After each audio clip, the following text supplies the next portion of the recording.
உலகத்திலேயே அழகான நாடு என்றால் சுவிட்சர்லாந்து நாடு என்பார்கள். சுற்றி பனிமலைகள்.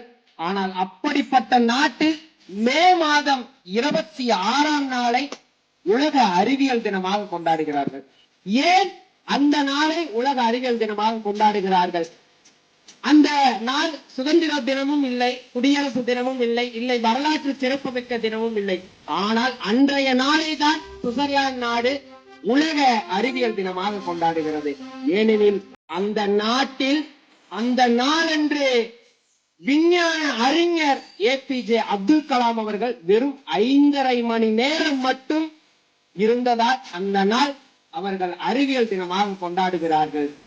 எப்படி என்று கேட்டீர்களானால், இதே போன்ற ஒரு வெளியில் அப்துல் கலாம் ஐயா அவர்கள் பேசிக் கொண்டிருக்கிறார். ஒரு மாணவன் எழுந்து கேட்கிறான், ஐயா, நீங்கள் ஒரு கிராமத்தில் பிறந்தீர்கள், ஒரு கடைகோடியில் பிறந்து எப்படி ஐயா இவ்வளவு பெரிய அறிஞர் ஆனீர்கள், எப்படி ஐயா குடியரசுத் தலைவர் ஆனீர்கள் என்று கேட்கிறார்.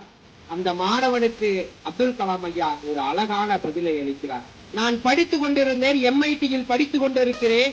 அப்போது நான் சிறந்த மாணவனாக தேர்ச்சி பெறுகிறேன். அதற்கு லட்சுமண சாமி முதலியார் அவர்கள் எனக்கு ஒரு நூல் கொடுத்தார்.